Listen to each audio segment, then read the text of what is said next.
Luca Nation. It's Continuing with the National Treasures series, and we have a national treasure here in front of us.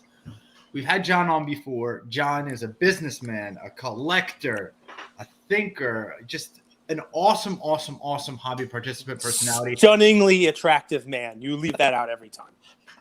That was your words, not mine. I don't judge the guest appearance because that wouldn't be fair. John, welcome back to the show. It's good to have you, my friend. Thank you, Andrew. Thank you. There he is. Well, how was just starting blanket statement, because this is this is a national series. How was the show for you? It was great. It was a different world for me this time because I was doing work with some of the corporates that I hadn't done before. But just as a show in general, it's the people. That's what I'm always about. It's like who's there at the show is more important than where the show is or any of that kind of stuff. And Atlantic City, look, I remember 5 or 6 years ago was my first national, was at an Atlantic City one. And so coming back and it being like a lot of what I had remembered before made me think, wow, I had a pretty good memory from back then. But it also, like, comparing it to Chicago, if people that are listening and watching have been to Chicago before, this room, it's a lot more simple. It's a giant rectangle. It's kind of easier to get around. The ceilings are taller. It's a cooler building, like just physically cooler. I remember last year in Chicago being like a sweaty mess the whole time and feeling like I was in a basement. But like this, just to me, like the venue itself, once you're inside, was just awesome. It just had a really good feel to it. Good people there, and just a great time as always. It's funny. No one else mentioned the big rectangle. Like, you forget. It's easy to forget. In Chicago, the Breakers Pavilion was kind of like off, like up like a half of a ramp. Like you had to like walk kind of like uphill half a way to get into that pavilion there, and you were weird shaped building. Yeah, it was kind of like that was but I mean, listen, we're going back, so can't say too much stuff, right? I mean, we'll be there next year. So I saw the map. I don't know if you guys had seen this yet, but one of the vendors shared with me because they were like figuring out what their booth spaces were going to be for next year. And the map, they're actually growing the corporate zone next year, even bigger than it was this year. But it's split up into like 2 big sections of corporate that aren't all kind of contiguous because of the shape of that Chicago venue. They couldn't, I guess, put it all together while still serving everything else right. So I think it's going to be very interesting next year navigating, just figuring out where things were. I remember hopefully that next year is Chicago. Next year, Chicago confirmed. Yep. Yes. Yeah, I'm pretty sure the tables are sold out. Yeah.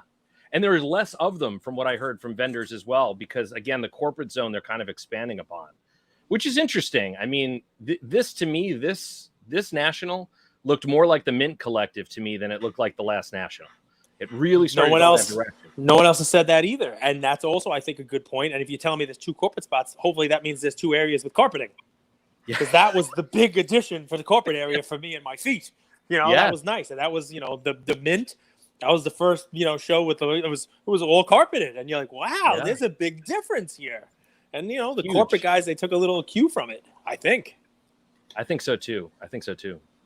If you were to rate AC 5 years ago when you went versus this show, can you compare and contrast? Was everything the same? Was parking equally as difficult back then? Oh yeah, Parking there is always a nightmare because as much as you're approaching that place and you realize once you get inside how ginormous that building is, you start to realize though afterwards that they only really have 1 floor of parking that you can get to in that lot. When you make this assumption, my wife actually came in with my kids like halfway through the event and she was like, wait, like where's the 2nd floor and 3rd floor of parking? It's like, no, it's just one that they have access to. I don't know if there are other floors, but there was only one that they gave you access to. So yeah, from 6 years ago and also the current one, very much the same on the parking headaches, very much the same there. And it's long walking because everything is kind of very far away from each other. Once you're there, you walk like the entire length of the building after you park, and then you walk the entire length again when you're inside, when you're trying to get to a particular booth. So there's a lot of on your feet, which, as Cage mentioned, much better in a carpeted area than it is on the hard floor. Listen, so Chicago, just as a comparison, right? There's a lot of hotels that are all across the street, right? And you walk in, they even have like the, like above the street pathways that connect the hotel, and you walk in. And sure, there's a little walking to get in and staircases and stuff in Chicago, and it's a weird kind of shape structure of the show itself. But Nobody was leaving their hotel in a car and trying to park at the convention center in Chicago. Everybody was at their hotel and walked. Here in Atlantic City, a lot of people weren't walking from their hotels. They were driving because a lot of people drove to this show. You know, that's part of the whole East Coast thing. You know, a lot of people in the Northeast drove down. A lot of people, from Philly drove. People drove from, Virginia. People had their cars with them.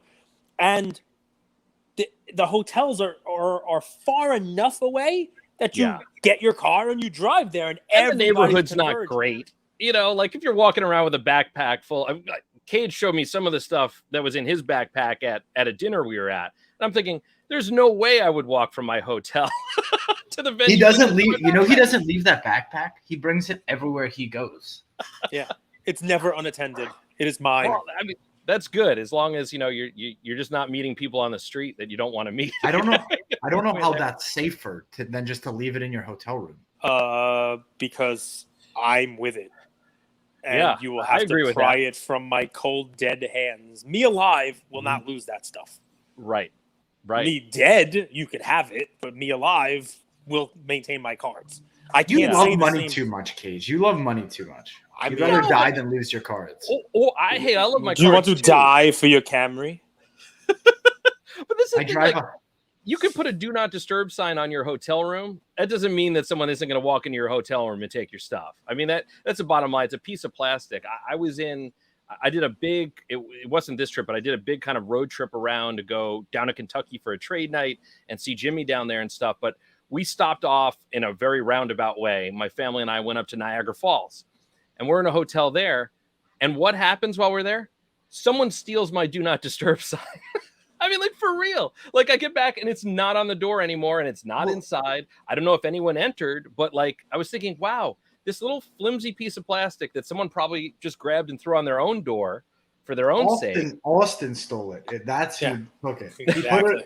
He brought his lady friend back and he didn't have a room, so he didn't have a do not disturb. He put it on.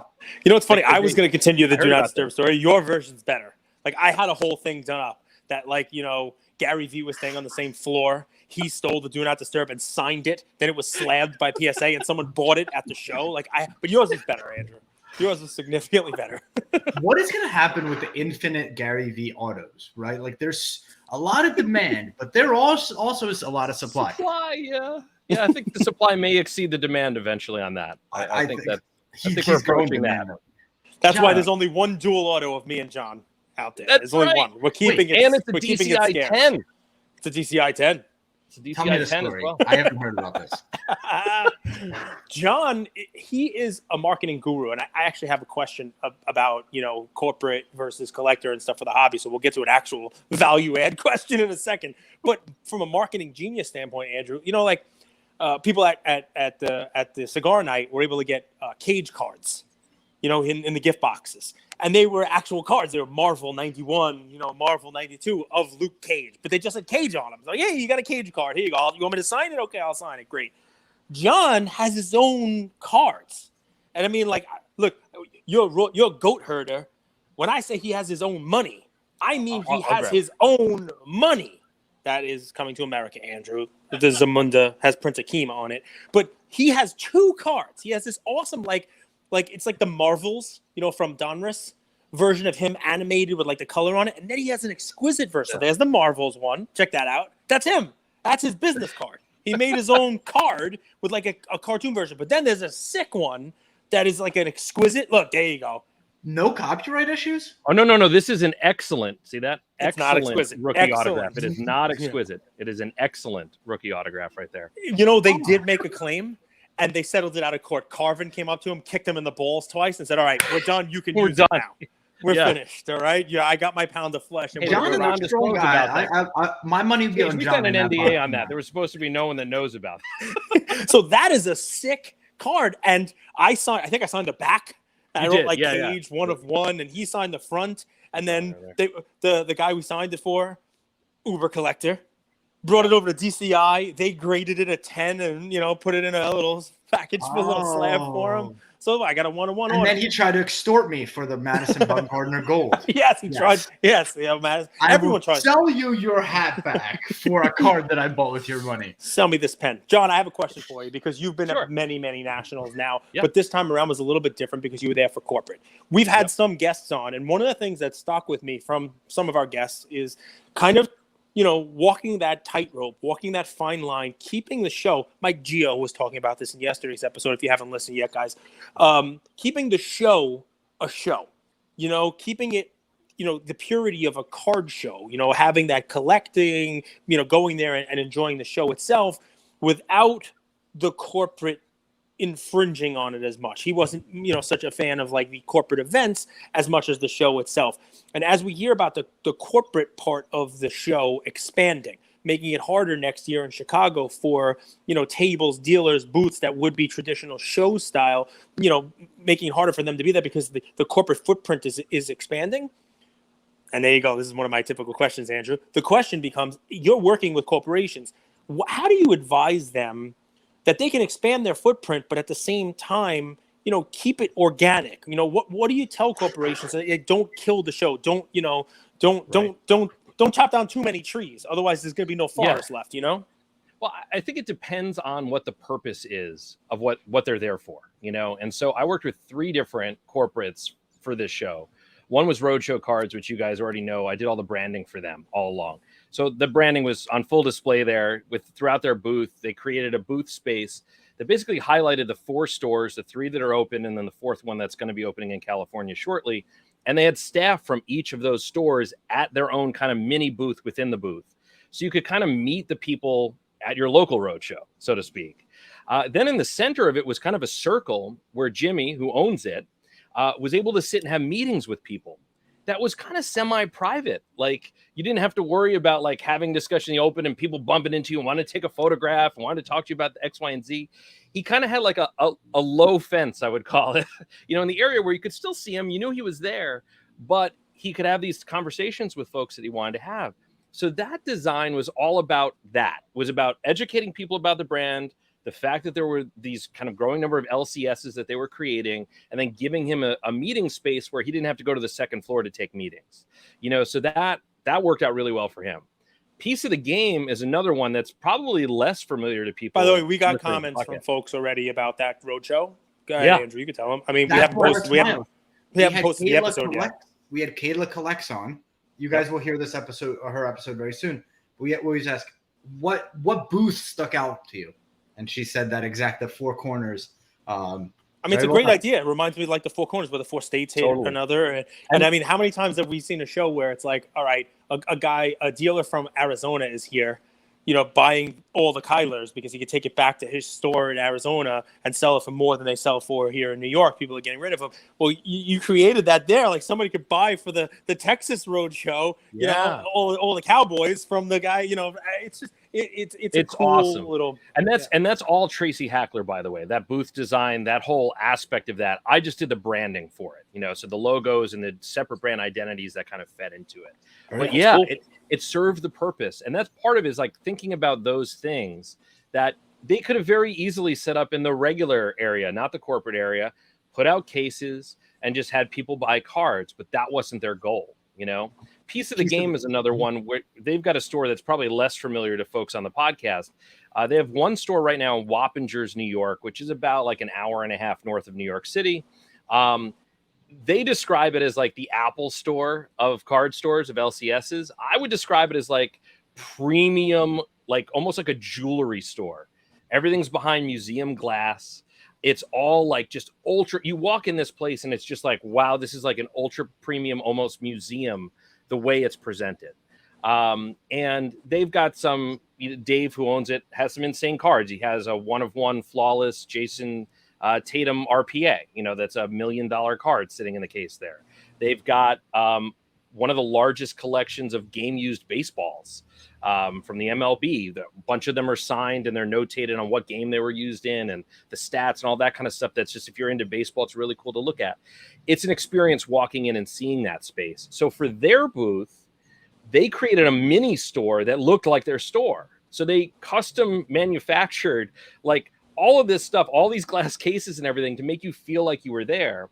And then my role with it was to actually shoot and produce a video in the real store and then have it on video screens that were put up around their national booth so people could see what the actual store looks like.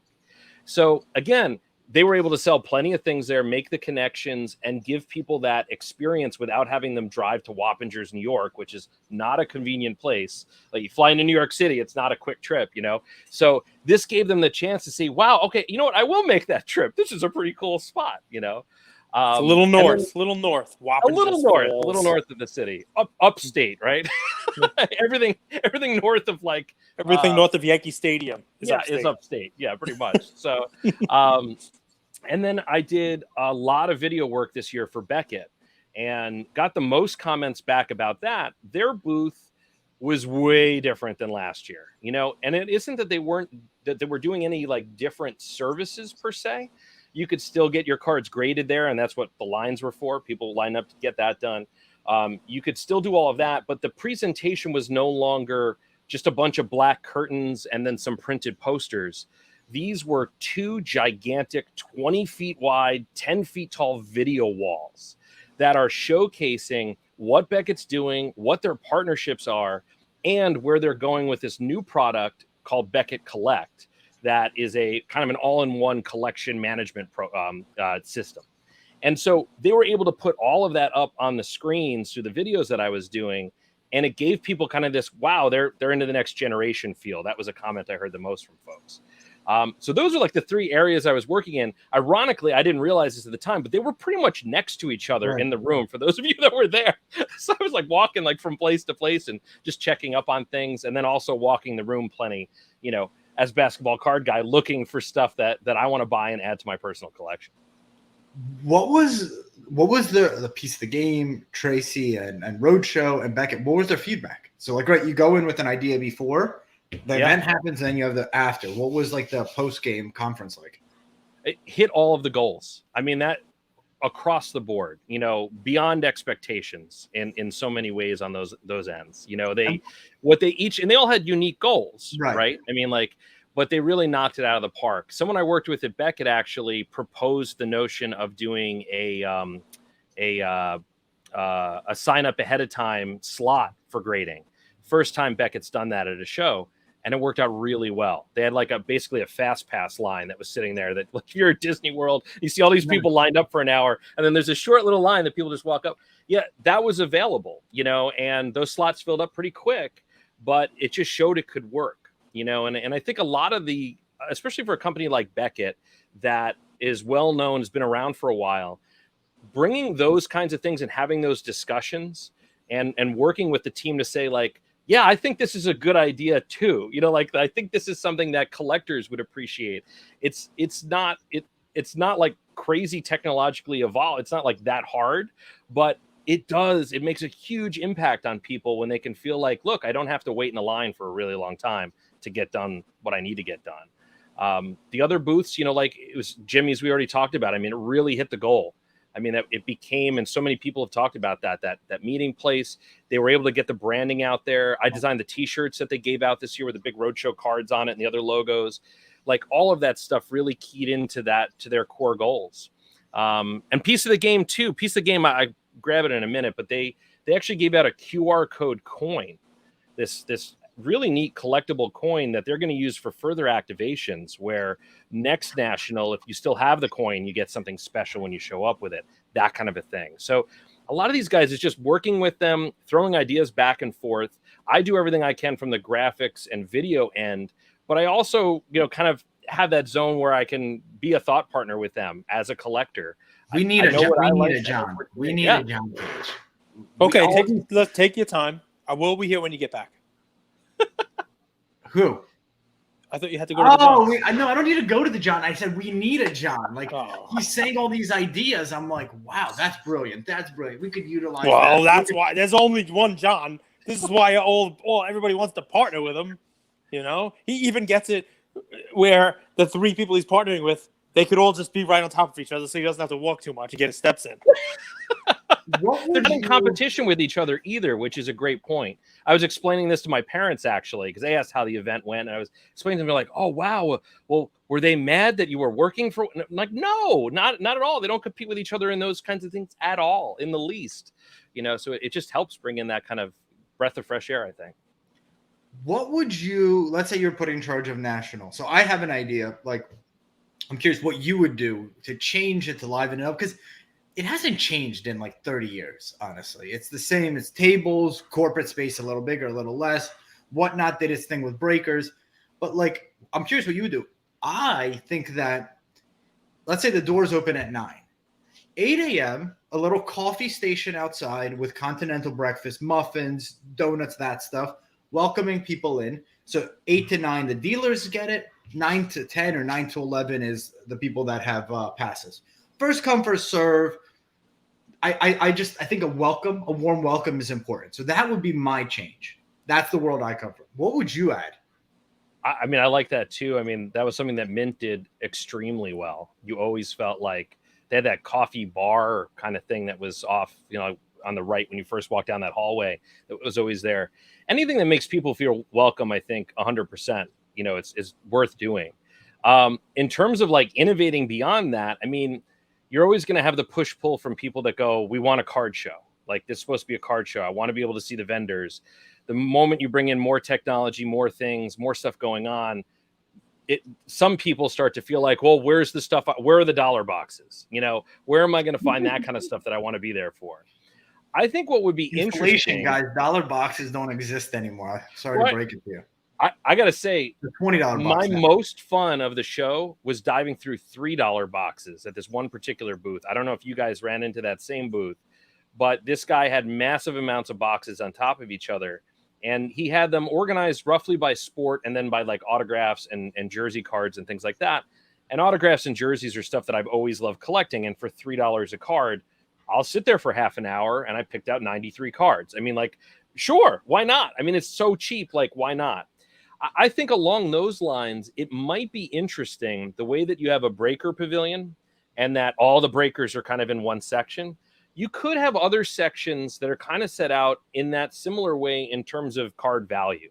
You kind of do an agreement with the national. You say, look, here's a guy that just wants to bring dollar boxes.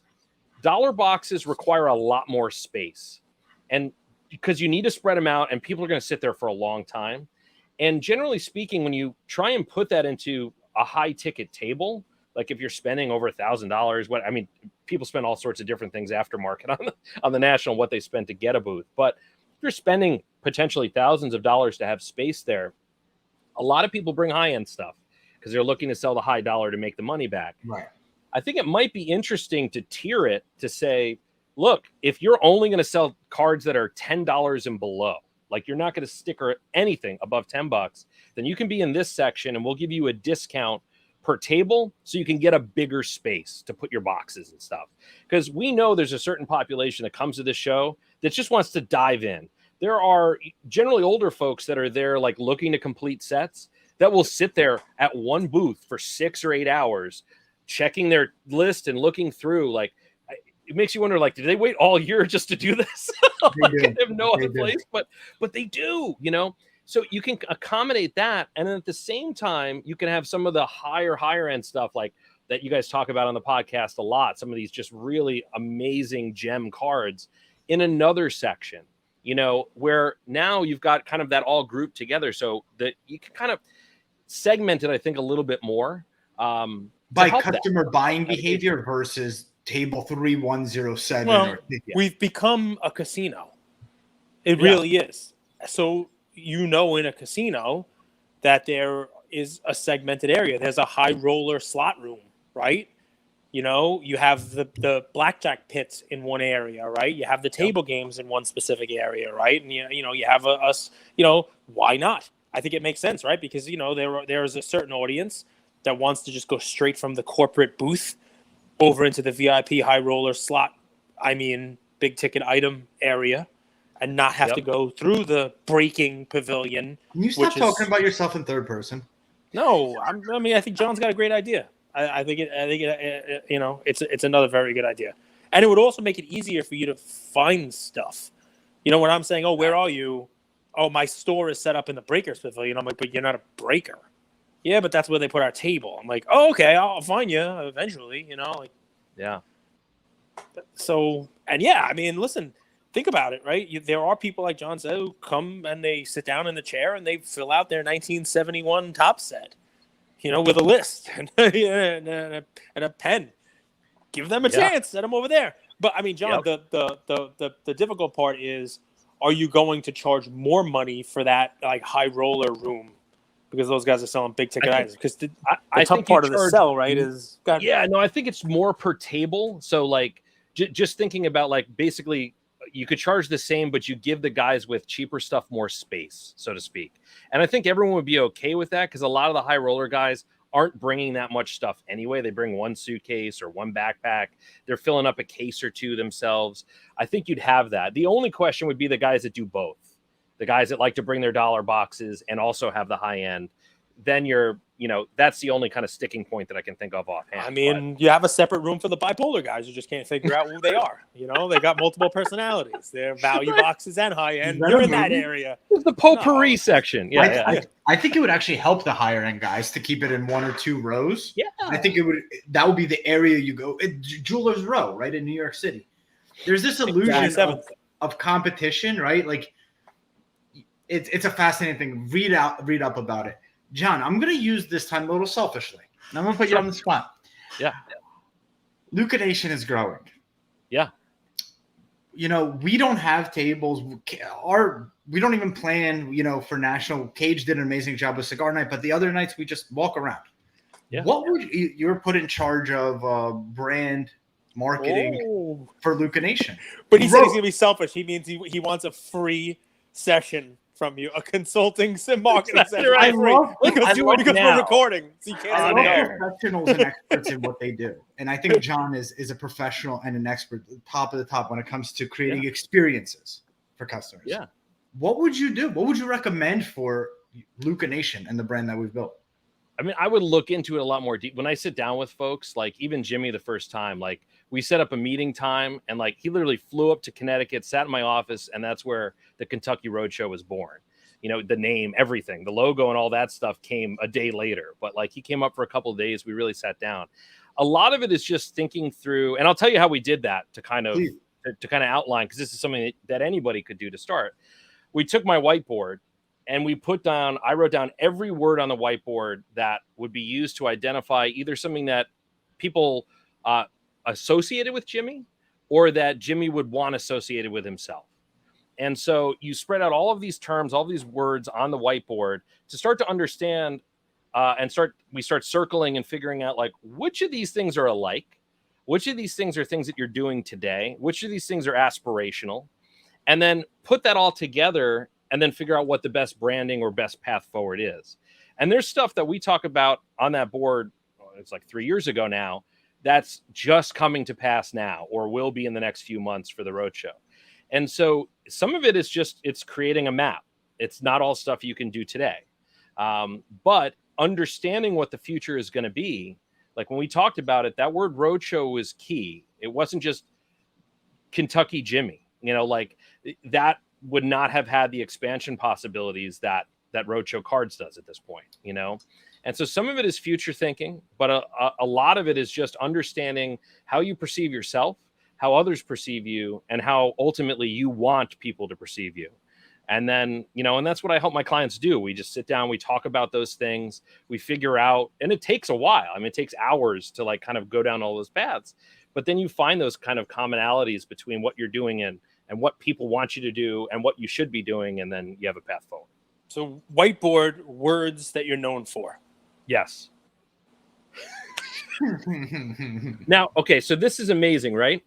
So as funny as that is, those are actually ways that you can figure out who your sponsor should be. Chick-fil-A, cigars, right? And Chick-fil-A again. Yeah. And you left out Coke, but that's fine. Yeah. But like, well, because I'm cheating on them right now. There was a sale on Wild Cherry Pepsi. Oh, no. I'm cheating. No allegiance whatsoever. No brand allegiance at all. Whatever's on sale, damn it. Just give me the coffee. No, but it is.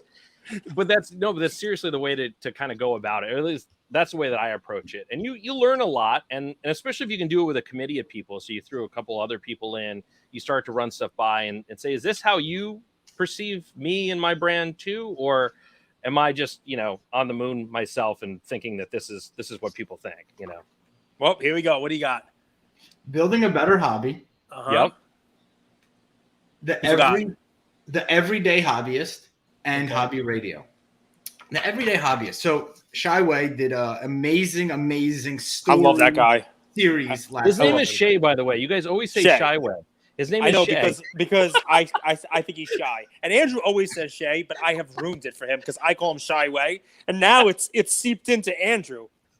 You always get it right, Andrew. I call him Shy Wei. Shy Wei Vlogs. Yeah. It's so deeply ingrained in my brain. I don't know if I could do the work to switch. Shay doesn't work because it's just an old stadium name for city. But when I market, but it rhymes with Wei.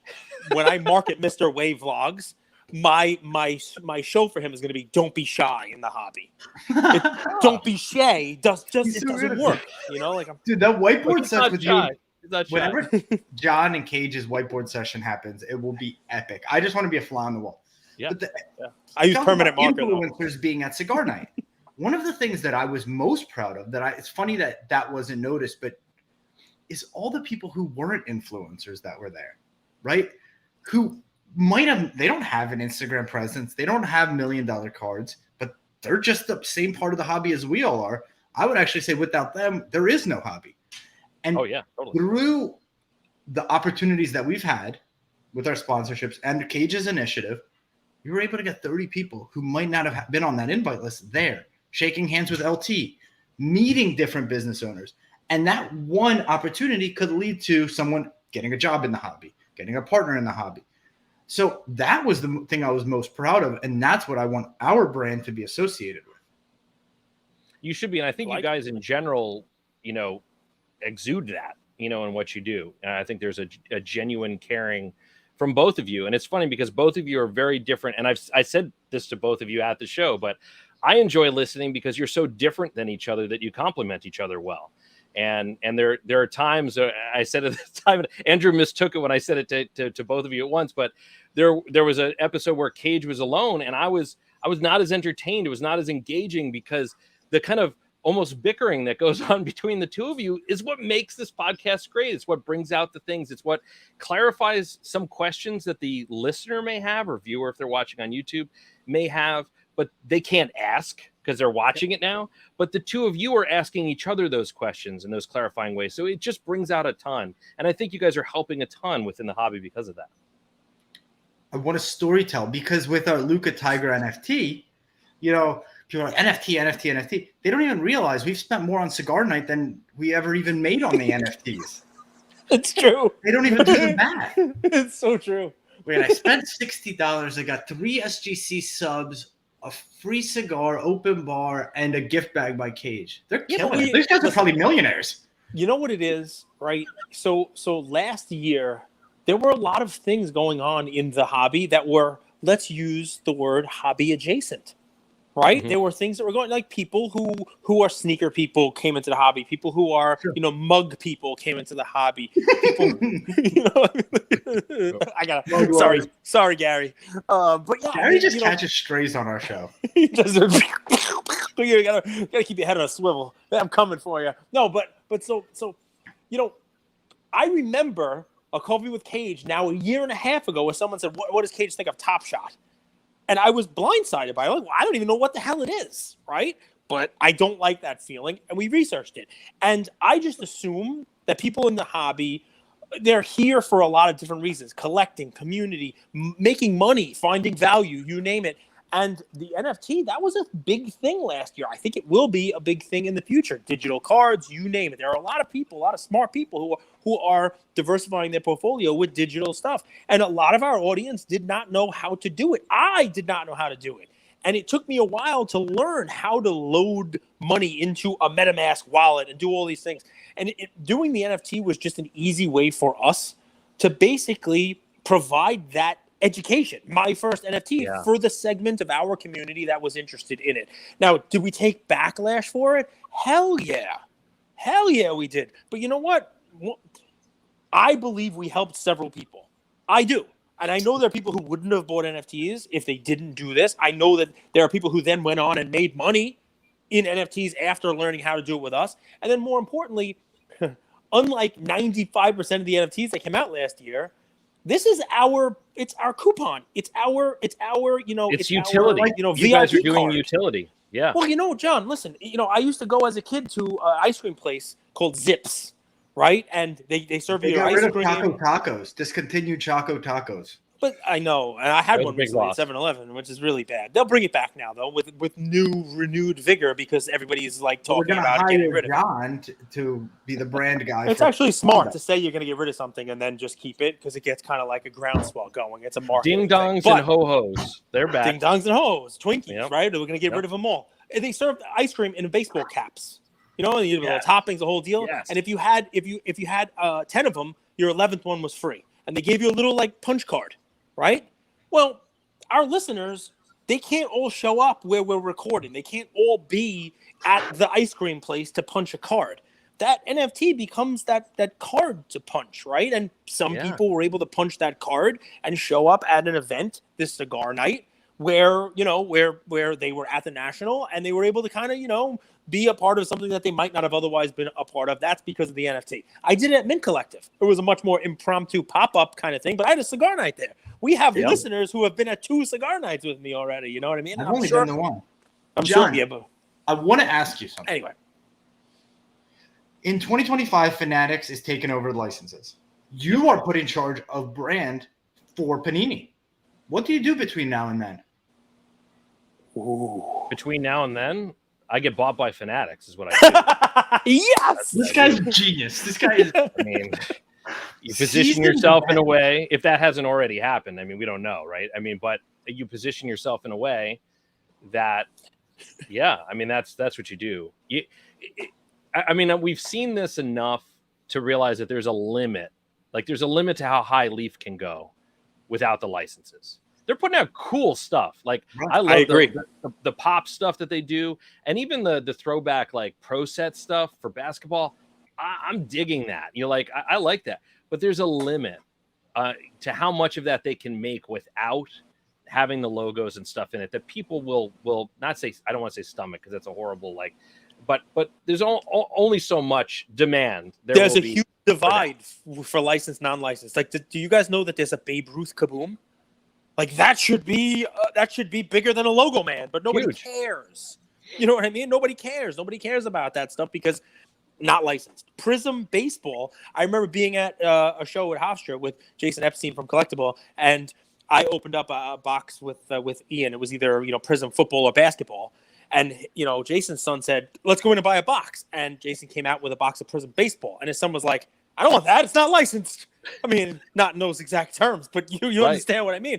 And I think I wound up buying it and like opening it with Ian and not getting anything good. Ian ate the cards. But the price was significantly less. You can see this. I'm not saying anything you don't already know. Even just within the Panini brand, the same product, Prism Baseball, sells for a fraction of what the football and basketball sells for. The license is huge. You can be the CEO, John, of any company in this space. CEO, you're given the ropes.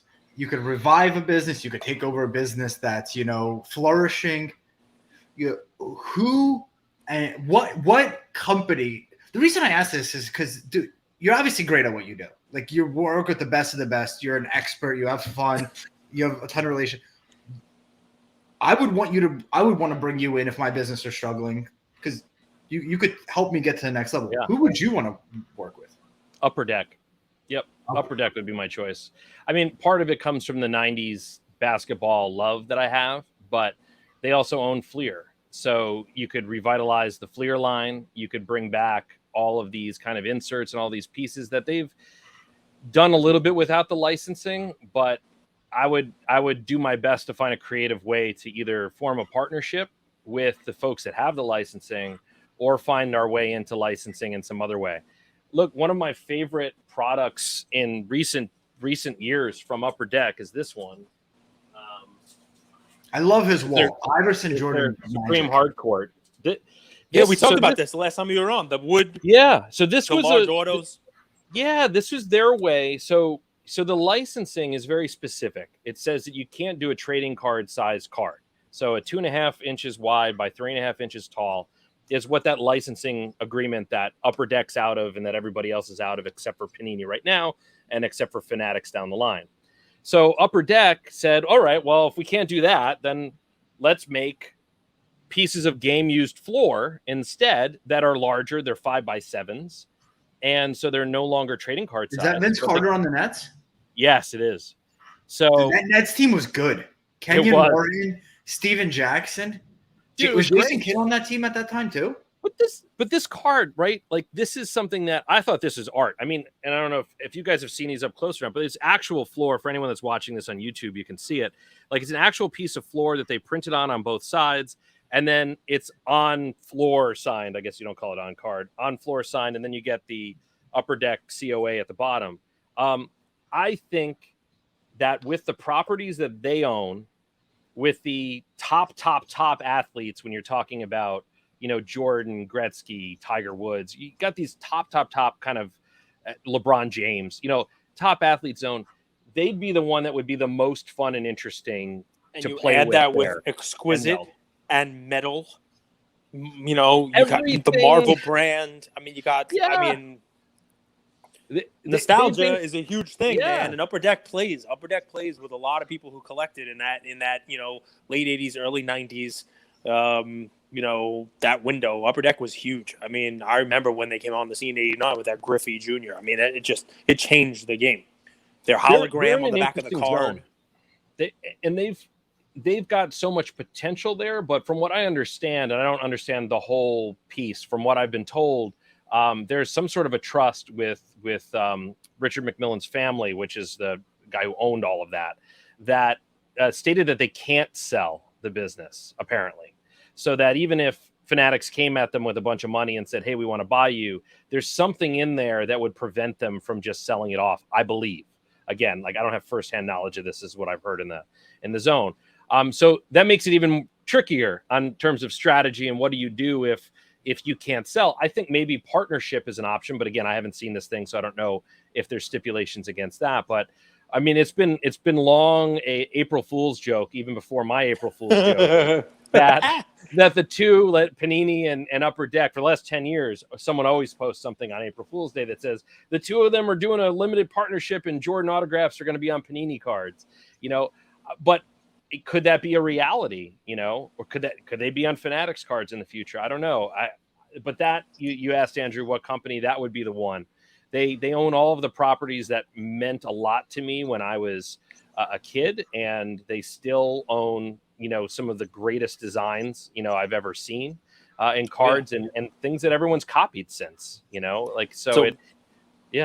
love that answer. I'm gonna briefly take you on a 2-minute story I like to call imitation is the most sincere form of flattery.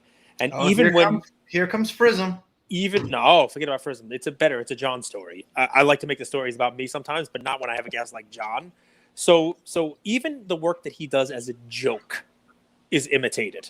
Can you tell our audience, tell Andrew about the logo you made for your April Fool's joke and what you recently discovered? Sure. So if you guys recall Grading Company, it's still available at gradingco.com. It's the greatest grading company on the planet, as the website says.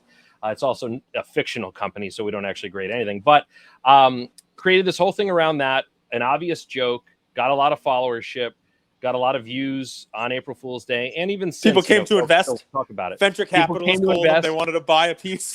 It's amazing. We had a $3 million offer that came to Darren Martell at the time. It was pretty. Yeah, there you go. There's Grading Company right there. So Grading Company. So you can see the logo. It's the G and the C inside. So now grading NFTs. Oh yeah, we are. Hit the video there. You'll see it. But so we're in it. You're in it, actually. The Luka Tigers NFT. Yeah, dude, we're in it. We graded it. Look at Andrew. He's like, how do you not know this? I'm sending it to my mom. So here's like a funny joke that I put a lot of effort into, and something that's just really like a fun design. It was very realistic looking, and that's why people got behind it.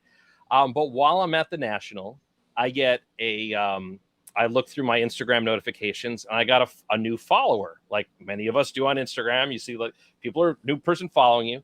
I don't go through each and every one and go, oh, who is that? But this one was a little interesting. This one had the same logo as Grading Company with different colors. And they're called, shouldn't even plug them. It's a German company that's doing grading now.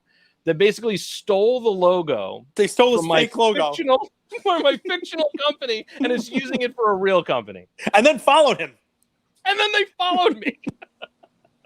It's amazing. All right, so listen, besides the companies that you obviously, brought your marketing. You're such a nice guy. You didn't to. cease in the system, did you?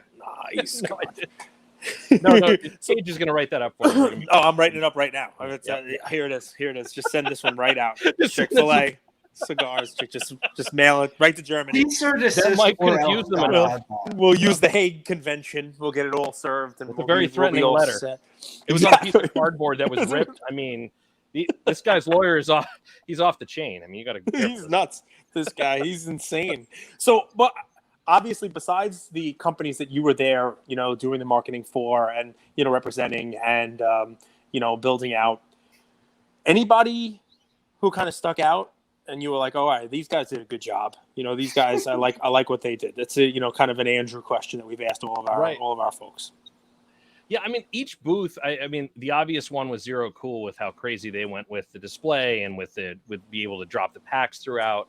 I've worked, I've done a lot of like broadcasts on Loop, and I thought that they were smart to sponsor some of the signs throughout because their brand was seen in a lot of places.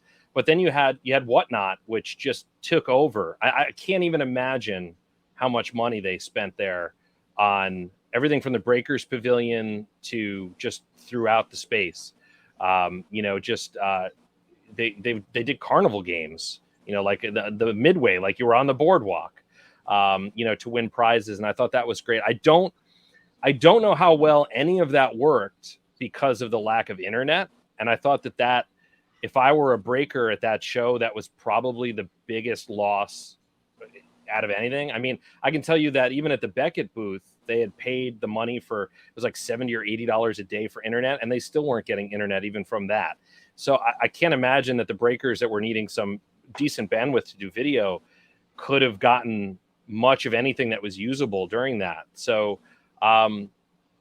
in terms of other brands and so I'm trying to think like who well, you named quite a few. I mean, that's enough. I mean, we got Loop, Whatnot, you got the Zero Cool. Do you agree with this, Sean? We're kind of like, if I have one take that I'm standing behind is the new era of selling isn't eBay and all that. I think it's social selling. And I think it's a fight for who's going to be the number one QVC of this next era.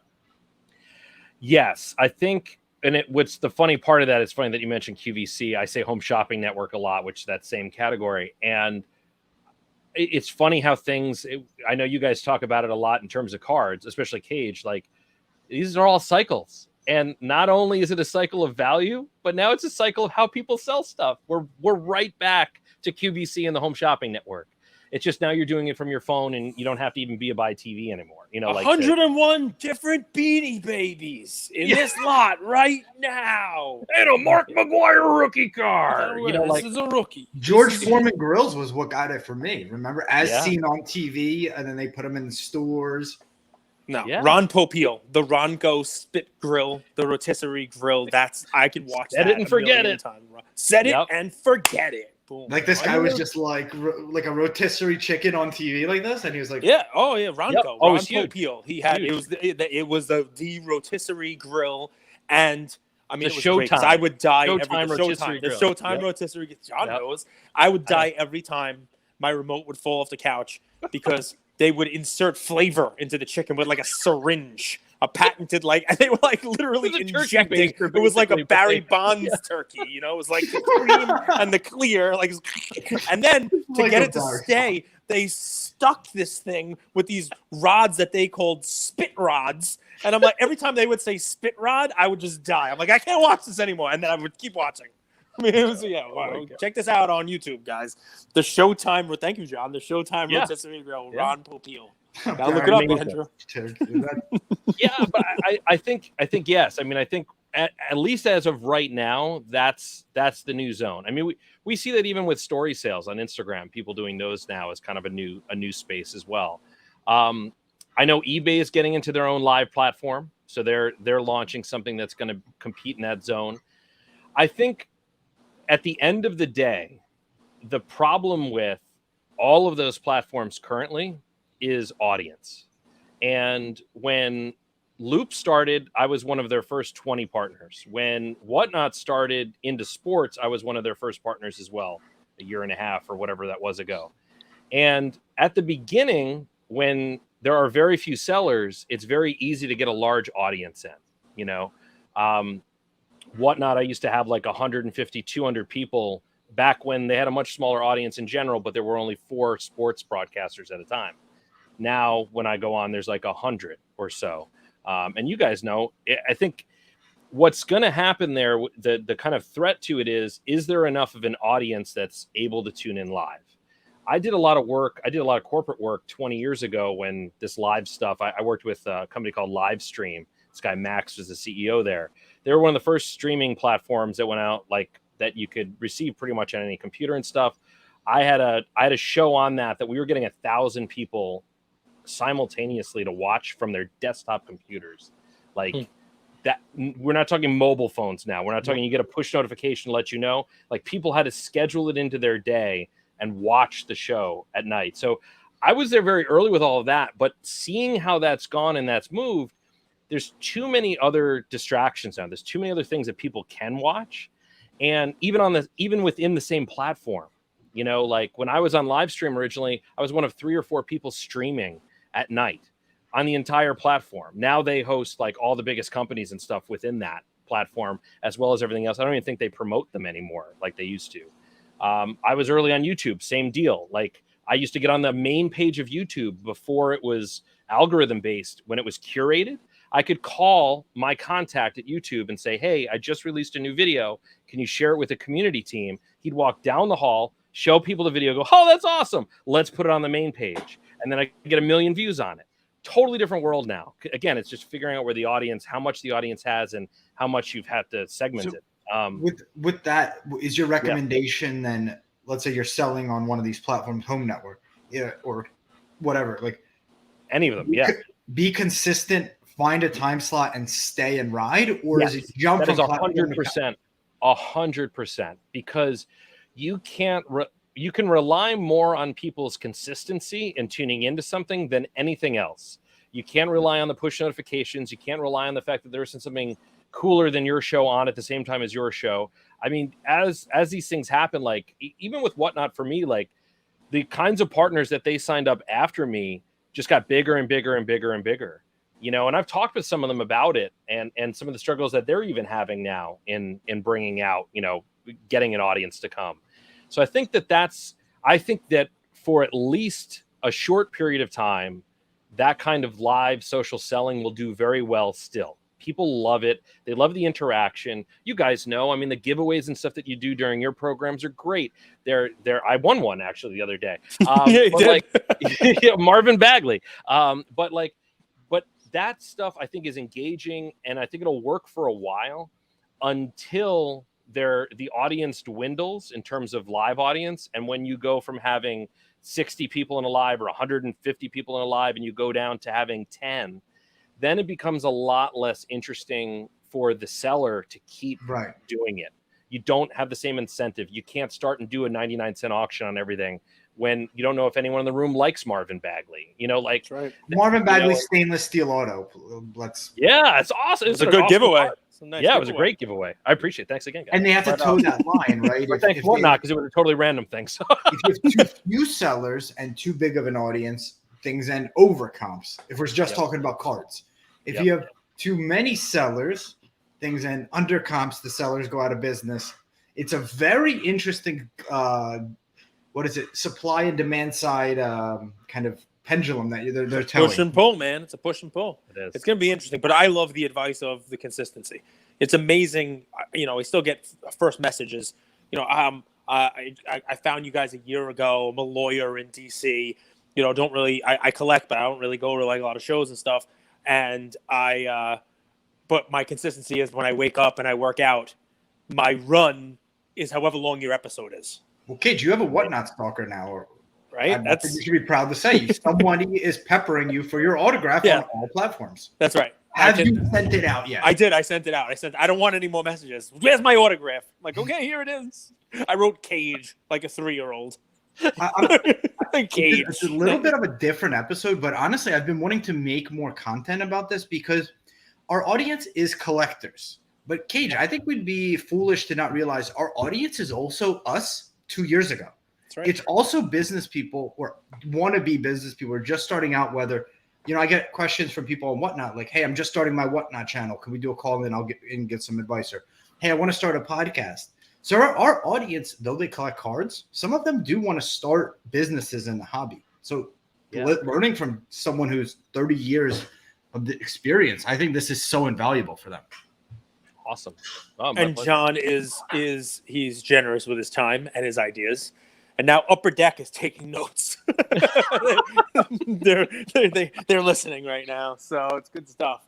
John, did anyone leave an impression on you, business, dealer, person, group from the National that you would want to, shout out or give praise or give flowers to, as we say sometimes? There's so many that kind of we already went through in terms of just, the general sense. I think it's interesting to see how many people know other people, and so I had really interesting meetings. I had a meeting with Fanatics. I had a meeting with eBay. I had a meeting with a lot of folks there that I know through other people.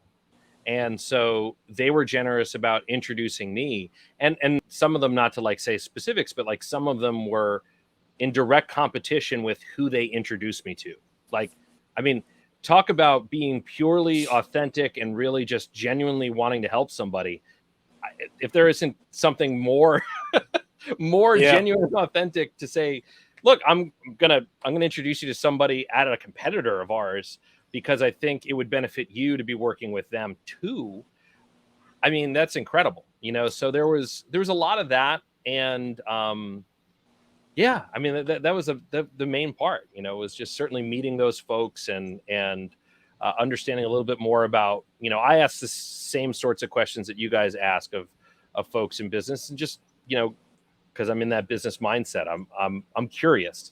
This is, I always say hobby first. That's my thing. That's what I say all the time when I'm talking with people, because it really is. This is an escape for me from my regular work. Now, yes, my regular work is trickling into this zone now because I have clients in this area now as well. But it's kind of like a hobby plus kind of zone now, where you can be in that zone too. Cage, any final questions? I have one more, but you have anything? No, shoot, man. You had 90. So you got, people don't know, John collects only ungraded cards. Is that fair to say? Mostly ungraded. I don't collect cards for their grade. That is absolutely true. I don't go out looking for a specific graded card. 93 cards out of those $3 bid. What was your favorite? What was your favorite grab? So I picked up there were a bunch that were just awesome there, but I picked up a game used jersey of Chris Mullin, and then I had him sign it the next day. So, some of that, mentality. And if I had it close here, I would show it to you, but I'll post it later. But yeah, it's somewhere in one of these boxes. I have just an annoying amount of cards on the ground right now. I was so busy during the cigar night that I didn't even get to meet Chris Mullin. I was just cutting and lighting, shaking hands and stuff. He was incredible. I've met him a couple of times now. He was at the opening of the New York Road Show, so I saw him there. He was at the Mint Collective, and he actually took me to lunch with a friend of mine. He actually paid for my lunch, which I was wow. And he signed some cards for me. I was like, this is the best day of my life. I met my wife at St. John's. We both are St. John's grads, so it'd be cool to kind of meet him. Such a nice guy. He's a St. John's legend. In Jamaica? In Jamaica, Queens. Nice. It was incredible. One of the greatest experiences I actually had at this national that I never even had a glimpse into before was a friend of mine invited me back into the autograph pavilion behind the scenes, so for those of you that have been to the show before, they have all these kind of lines for each athlete as they come up. you go and you get your signature and you go off to the side. Well, the athlete is doing a public appearance there, and is signing maybe 100 autographs or something. But then behind the scenes, either before, after, or both, they're signing another 1,000 autographs behind there. There are just stacks of balls, helmets, everything. So a friend of mine brought me in and said, hey, I could really use your help if you wouldn't mind counting autographs as Mitch Richmond is signing them. So I got to spend about an hour with Mitch Richmond, checking off every time he signed an autograph. And in that time, like my friend said, look, and you can feel free to chat it up, as long as he's okay with talking, feel free. You're just sitting back there doing nothing. So we talked about a lot of things. I said to him, and I get to meet all three of Run TMC there, but I said to all three of them as they were signing autographs, because there's one piece that there's this 116 by 20 that all three were signing, was a product that they were doing.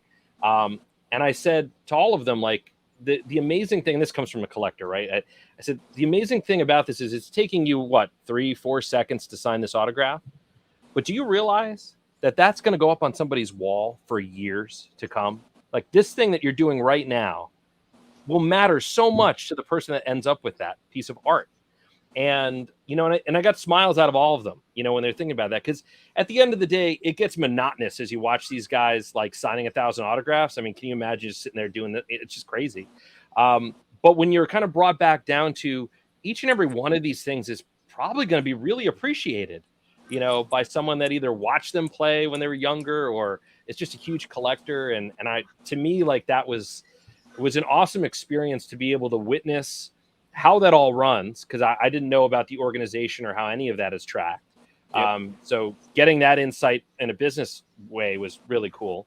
But then seeing that interaction, seeing moments, when Allen Iverson came backstage and he and Mitch Richmond met for the first time there that day, that weekend. And Iverson had great words for him, saying how much he looked up to him and stuff. And being, this close to them when that happened. I snapped a photo of that. It was awesome. But how tall is that? Is Iverson tall? Not that tall, right? No, nope. 6'1". Mitch Richmond was large. I did get to speak to Mitch Richmond. I wonder after an interaction like that, like how if he like turns away and be like, wow, what a loser.